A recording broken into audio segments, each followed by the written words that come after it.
ദേവാമൃതത്തിൽ ഇനി വാസ്തുശാസ്ത്രം. ദേവാമൃതം. വാസ്തു ജ്യോതിഷപരമായ പ്രശ്നപരിഹാരങ്ങൾ നമുക്ക് പറഞ്ഞു തരുവാനും അതുപോലെ തന്നെ വാസ്തുശാസ്ത്രത്തെക്കുറിച്ച് ഒട്ടനവധി കാര്യങ്ങൾ നമുക്ക് പറഞ്ഞു തരികയും ചെയ്യുന്നു നമുക്കൊക്കെ ഏറെ പ്രിയങ്കരനായ വാസ്തു ജ്യോതിഷ പണ്ഡിതൻ ശ്രീ ഡെന്നിസ് ജോയ് നമ്മളോടൊപ്പമുണ്ട്. അദ്ദേഹത്തെ ഏറെ സ്നേഹാദരങ്ങളോടെ നമുക്ക് ഇന്നത്തെ അധ്യായത്തിലേക്ക് സ്വാഗതം ചെയ്യാം. നമസ്കാരം. ഇന്നത്തെ കത്തിലേക്ക്. ഡിയർ സർ, ഞാൻ പുനലൂർ എന്ന സ്ഥലത്ത് നിന്നും എഴുതുന്ന കത്താണിത്.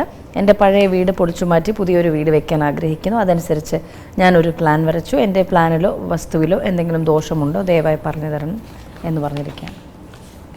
എനിക്ക് അയച്ചു തന്നിരിക്കുന്ന പ്ലാൻ എടുക്കുന്ന സമയത്ത് നമ്മൾ ഒരു പുതിയ വീട് ഓൾറെഡി ചെയ്യുകയാണ്. അപ്പം പുതിയ വീട് ചെയ്യുമ്പം നമുക്കതിൻ്റെ ചുറ്റളവ് നമ്മൾ കൃത്യമായിട്ടുള്ള കണക്കിൽ തന്നെ ചെയ്യണം. അപ്പം എനിക്ക് അയച്ചിരിക്കുന്ന ചുറ്റളവ് എന്ന് പറഞ്ഞാൽ ശരിക്കും ഇപ്പോൾ മരണ ചുറ്റിലാണ് ഓൾറെഡി നിൽക്കുന്നത്.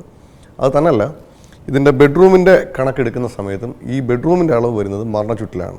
അപ്പം ഇതിനകത്ത് വെളിയിലുള്ള ചുറ്റളവ് ഒരു 180 സെൻറ്റിമീറ്ററോടെ കൂട്ടിയെടുത്തെങ്കിലേ കൃത്യമായിട്ട് ഇത് ബാല്യത്തിലേക്ക് ആവുകയുള്ളൂ.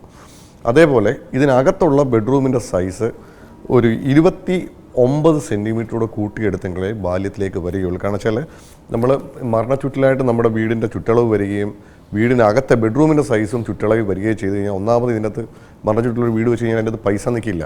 കാരണം നമ്മളെപ്പോഴും പറയും മാസ്റ്റർ ബെഡ്റൂമിൽ നമ്മൾ തെക്ക് പടിഞ്ഞാറ് ഭാഗത്തായിട്ട് നമ്മൾ അലമാരി വെച്ചിട്ട് അതിനകത്ത് നമ്മുടെ ധനവും അല്ലെങ്കിൽ ആഭരണങ്ങളും ഒക്കെ വെക്കാനായിട്ട് നമ്മളെപ്പോഴും പറയുന്നതാണ്. കാരണം വെച്ചാൽ തെക്ക് പടിഞ്ഞാറ് ഭാഗത്തെ മുറിയിൽ തെക്ക് പടിഞ്ഞാറ് ഭാഗത്തായിട്ട് നമുക്ക് ഒന്നുകിൽ വടക്കോട്ടോ അല്ലെങ്കിൽ കിഴക്കോട്ടോ ഡോർ തുറക്കത്തക്ക രീതിയിൽ നമുക്ക് അലമാരി ഫിറ്റ് ചെയ്യാൻ പറ്റും.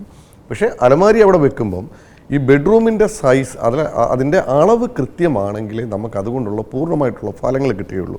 അപ്പം നമ്മളെപ്പോഴും ഈ ധനം സൂക്ഷിക്കാനുള്ള അലമാരി എവിടെ വെക്കണമെന്ന് ചോദിച്ചാൽ പല ആൾക്കാരും വിളിക്കാറുണ്ട്. അപ്പോൾ നമ്മൾ കോമൺ ആയിട്ട് പറയുകയാണെങ്കിൽ നമുക്ക് തെക്ക് പടിഞ്ഞാറേ മുറിയിൽ നമ്മുടെ ബെഡ്റൂമിൽ തെക്ക് പടിഞ്ഞാറ് ഭാഗത്തായിട്ട് നമുക്ക് അലമാരി സൂക്ഷിക്കാൻ പറ്റും. അപ്പോൾ ഇവരെ അത്യാവശ്യമായിട്ട് ഈ ബെഡ്റൂമിൻ്റെ സൈസും വീടിൻ്റെ ചുറ്റളവും കൃത്യമാക്കണം. എങ്കിൽ മാത്രമേ ഈ വീട് നമുക്കൊരു ഐശ്വര്യപൂർണ്ണമായി തീരുകയുള്ളൂ.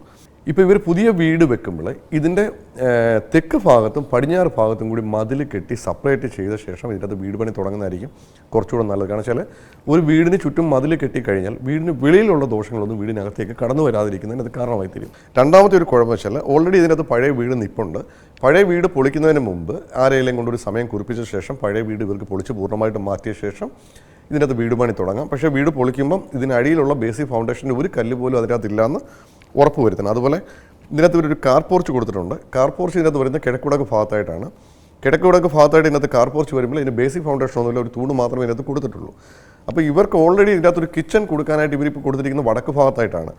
അപ്പോൾ എൻ്റെ ഒരു അഭിപ്രായത്തിൽ ഇതിൻ്റെ കിഴക്കുടക്ക് ഭാഗത്തുള്ള കാർ പോർച്ച് മാറ്റി അത് കിച്ചൺ ആക്കിയ ശേഷം കാർ പോർച്ച് കിഴക്കോട്ട് ഫേസ് ചെയ്ത് ഇതിൻ്റെ ഈസ്റ്റ് ഭാഗത്ത് പുറത്തോട്ട് തള്ളി കൊടുക്കുന്നതായിരിക്കും കുറച്ചുകൂടി ഉപചിതം. അത് ചെയ്യുമ്പോൾ 2 തൂണ് മാത്രമേ വരാവൂ, ബേസിക് ഫൗണ്ടേഷൻ വരാൻ പാടില്ല. ബേസിക് ഫൗണ്ടേഷൻ വരുമ്പോൾ ഇതിൻ്റെ നോർത്ത് ഈസ്റ്റ് ഭാഗവും സൗത്ത് ഈസ്റ്റ് ഭാഗവും മിസ്സിങ് കോർണറാവും. ആ ഒരു കാര്യം ഓർക്കണം. അതുപോലെ ഇതിൻ്റെ വസ്തുവിൻ്റെ ഇതെടുക്കുന്ന സമയത്ത് ഇതിനകത്ത് ഗന്ധർവൻ്റെയും യക്ഷിയുടെയും നാഗത്തിൻ്റെയും ഉപവാസമുള്ള ഭൂമിയായിട്ട് കാണുന്നുണ്ട്. അതിന് വേണ്ടുന്ന പരിഹാരം ഏതെങ്കിലും ഒരു കർമ്മിയെ കൊണ്ട് ചെയ്യിപ്പിച്ച ശേഷം ഇവർക്ക് വീട് പണി തുടങ്ങുന്നതായിരിക്കും കുറച്ചുകൂടെ ബെറ്റർ. അതുപോലെ ഈ ഒരു വസ്തു എടുക്കുന്ന സമയത്ത് ഈ വസ്തു തെക്ക് കിഴക്ക് ഭാഗത്ത് ദിക്കിലേക്ക് ഇത് നീണ്ടിരിക്കുന്ന ഭാഗം വസ്തുവായിട്ട് കാണുന്നത്.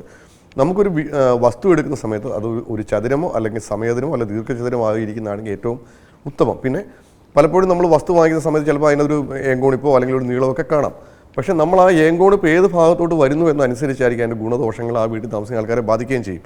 അപ്പോൾ നമ്മളൊരു വീട് വെക്കുന്നതിന് മുമ്പ് വസ്തു ഒരു ചതുരമോ സമയത്തിനമോ ദീർഘചതുരമോ ആക്കി തിരിക്കേണ്ടത് നമ്മുടെ അത്യാവശ്യമായി വേണ്ടുന്ന കാര്യമാണ്. അപ്പോൾ അതുകൊണ്ട് തന്നെ ഇവർ ഈ തെക്ക് കിഴക്ക് ഭാഗത്തേക്ക് നീണ്ടിരിക്കുന്ന ഭാഗം ഒരു ബേസിക് ഫൗണ്ടേഷൻ കിട്ടി അതുകൊണ്ട് അങ്ങ് സ്ക്വയർ ചെയ്തെടുത്താൽ ഈ വസ്തുവുമായിട്ട് ബന്ധപ്പെട്ടുള്ള ദോഷങ്ങൾ പൂർണ്ണമായിട്ടും മാറിക്കിട്ടും. അതുപോലെ ഇതിനകത്ത് ഒരു അതിരിമുട്ടിൻ്റെ പ്രശ്നം വരുന്നുണ്ട്. അത് ബാക്കിലാണ് വരുന്നത്. പക്ഷേ ബാക്കിൽ വരുന്ന അതിരിമുട്ട് വിട്ട ശേഷം ഇവർ മതിൽ കെട്ടി തിരിക്കുമ്പോൾ അതുമായിട്ട് ബന്ധപ്പെട്ടുള്ള പൂർണ്ണമായിട്ടുള്ള വിഷയം മാറിച്ചിട്ടും. കാരണം വെച്ചാൽ നമ്മുടെ വീട് അതിരിമുട്ടിലോട്ട് ഇറങ്ങാതിരിക്കുന്നതിന് അത് കാരണമായി തീരും. അപ്പം മതിൽ കെട്ടി സെപ്പറേറ്റ് ചെയ്ത ശേഷം വീട് പണി മുന്നോട്ട് പോകുന്നതായിരിക്കും കുറച്ചുകൂടെ ബെറ്ററായിട്ട് കാണുന്നത്. പലപ്പോഴും മിക്ക വീടുകളിലും അടുക്കളയൊക്കെ പുതുക്കി പണിയാറുണ്ട്, മോഡേൺ കിച്ചൺ ആക്കാറുണ്ട്. അപ്പോൾ അങ്ങനെ വരുന്ന സാഹചര്യങ്ങളിൽ എന്തെല്ലാം കാര്യങ്ങളാണ് വാസ്തുവിൽ ശ്രദ്ധിക്കേണ്ടത്? ഒരു വീട് എന്ന് പറയുന്നത് അതൊരിപ്പോൾ ഒരു 1500 സ്ക്വയർ ഫീറ്റ് ആയാലും 1400 സ്ക്വയർ ഫീറ്റ് ആണെങ്കിലും ആ ഒരു ഫൗണ്ടേഷൻ്റെ അകത്താണ് വരുന്നത്. അപ്പോൾ അതിൻ്റെ അകത്ത് നമ്മൾ വാസ്തു കൃത്യമായിട്ട് ചെയ്യുമ്പോൾ അതിനെ നമ്മൾ 8ആയിട്ട് ഡിവൈഡ് ചെയ്തിട്ട് അതിൻ്റെ ബെഡ്റൂം, അതിൻ്റെ കിച്ചൻ്റെ സ്ഥാനം, അതിൻ്റെ ഹാള്, അല്ലെങ്കിൽ വർക്ക് ഏരിയ, ഇങ്ങനെ ഓരോ സ്ഥലവും നമ്മൾ അതിനകത്ത് നമ്മൾ അടയാളപ്പെടുത്തുന്നുണ്ട്. അപ്പോൾ നമ്മൾ അതിനകത്ത് വാസ്തു ചെയ്യുന്ന ആളാരാണോ അല്ലെങ്കിൽ ആരാണോ ആർക്കിടെക്റ്റ്, ആ ആർക്കിടെക്റ്റ് വരയ്ക്കുന്നത് നമ്മുടെ നോർത്ത് ഈസ്റ്റ് ഭാഗത്താണെങ്കിൽ കിച്ചൺ ആ ഭാഗത്ത് മാത്രമേ വരാവൂ. ഇപ്പോൾ ഒരു വാസ്തുകാരെ വിളിച്ചിട്ട് ഒരു പ്ലാൻ വരച്ച് കഴിയുമ്പം അദ്ദേഹം കൊടുക്കുന്നത് സൗത്ത് ഈസ്റ്റ് ഭാഗത്താണെന്ന് വെച്ചു. ഒരു കിച്ചൺ സ്ഥാനം സൗത്ത് ഈസ്റ്റ് ഭാഗത്തായിട്ട് കൊടുത്തു. അത് കഴിഞ്ഞ് ചിലപ്പോൾ കാലക്രമേണ ആയിരിക്കും ചിലപ്പോൾ ഇനി മോഡേൺ കിച്ചൺ ഇവർക്ക് ചെയ്യണം, അല്ലെങ്കിൽ മോഡേൺ കിച്ചൺ ഉടനെ ചെയ്യണമെന്ന് തോന്നിയാൽ ദിക്ക് മാറ്റി ചെയ്യാൻ പാടില്ല. ഇപ്പം അല്ലെങ്കിൽ നമ്മളൊരു പ്ലാൻ വരയ്ക്കുന്നതിന് മുമ്പ് നമ്മുടെ കിച്ചൻ്റെ സ്ഥാനം നമുക്ക് കൃത്യമായിട്ട് അവരോട് പറയണം, എനിക്ക് ഇതുപോലെ മോഡേൺ കിച്ചണും കൂടെ വേണം. ഒരു പ്ലാൻ എടുക്കുമ്പോൾ ചിലപ്പോൾ 1500 സ്ക്വയർ ഫീറ്റേ കാണത്തുള്ളൂ അതിൻ്റെ ബേസിക് ഫൗണ്ടേഷൻ വരുന്നത്. അതിനെ നമ്മൾ ഈക്വലായിട്ട് ഡിവൈഡ് ചെയ്യുമ്പം അതിൻ്റെ കൃത്യമായിട്ടുള്ള കിച്ചൻ്റെ സ്ഥാനം എവിടെയാണോ അവിടെ തന്നെ നമ്മുടെ മോഡേൺ കിച്ചണും അല്ലെങ്കിൽ നമ്മുടെ പുകയെടുപ്പോടുള്ള കിച്ചൺ നമ്മൾ അവിടെ തന്നെ സെറ്റ് ചെയ്യാൻ ശ്രമിക്കുന്നതായിരിക്കും ഏറ്റവും ബെറ്റർ. അതുപോലെ തന്നെ ഒരു കാരണവശാലും നമുക്ക് വടക്ക് ഭാഗത്തോട്ട് ഫേസ് ചെയ്ത് നിൽക്കാൻ പാടില്ല, അതുപോലെ തെക്ക് ഭാഗത്തോട്ട് ഫേസ് ചെയ്ത് പാചകം ചെയ്യാൻ പറ്റില്ല. ഒന്നുകിൽ നമ്മൾ ഈസ്റ്റ് ഭാഗത്തോട്ട് ഫേസ് ചെയ്ത് പാചകം ചെയ്യുക, അതാണ് ഏറ്റവും ബെറ്റർ. അപ്പം എപ്പം നമ്മൾ കിച്ചൺ കൊടുത്താലും അത് ഒന്നുകിൽ തെക്ക് കിഴക്ക് ഭാഗത്തോ അല്ലെങ്കിൽ കിഴക്കുടക്ക് ഭാഗത്തോ അല്ലെങ്കിൽ വടക്ക് പടിഞ്ഞാറ് ഭാഗത്തോ ഈ 3 ദിക്കിൽ തന്നെ കൊടുക്കാൻ ശ്രമിക്കുക. നമ്മൾ 2 കിച്ചണായിട്ട് പ്ലാൻ ചെയ്യുന്നുണ്ടെങ്കിൽ ആ ഒരു ദിക്ക് അനുസരിച്ച് തന്നെ ഒരു ചാർട്ട് വരച്ചിട്ട് തന്നെ ചെയ്യുന്നതായിരിക്കും കുറച്ചുകൂടി എളുപ്പം. കാരണം ചാർട്ട് വരയ്ക്കാന്ന് വെച്ചാൽ ഇപ്പോൾ നീളമെന്ന് പറഞ്ഞാൽ ചിലപ്പോൾ ഒരു 10 മീറ്റർ ആണെന്ന് വെച്ചു, വീതിയും ഇതേപോലെ തന്നെ ഒരു 7 മീറ്റർ 8 മീറ്റർ ആണെന്ന് വെച്ചു.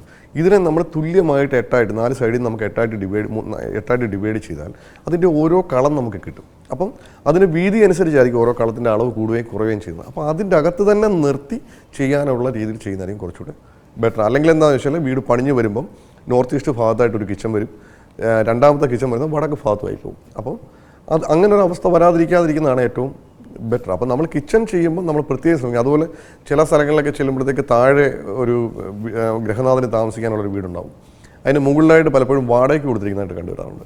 പക്ഷേ ഇങ്ങനെ വരുമ്പോഴും കിച്ചൻ്റെ സ്ഥാനങ്ങളും എല്ലാം കൃത്യമായ സ്ഥാനം, കാരണം ഇത് ഒറ്റ ഫൗണ്ടേഷൻ നിൽക്കുന്നതായതുകൊണ്ട് താഴത്തെ കിച്ചൺ തെക്ക് കിഴക്കാണെങ്കിൽ മേളത്തെ കിച്ചൺ വടക്ക് പടിഞ്ഞാറായി പോകരുത്, മേളത്തെ കിച്ചണും തെക്ക് കിഴക്കായി തന്നെ വരുന്നതാണ് ഏറ്റവും ഉത്തമമായിട്ടുള്ളത്.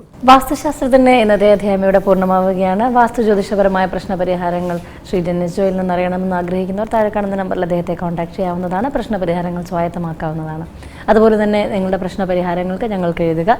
ജ്യോതിഷപരമായും വാസ്തുപരമായിട്ടുള്ള പ്രശ്നപരിഹാരങ്ങൾക്ക് എഴുതി അറിയിക്കേണ്ട വിലാസം: Jyothi producer, Devamritham, Kaumudi TV, Kaumudi buildings, Pettah, Thiruvananthapuram.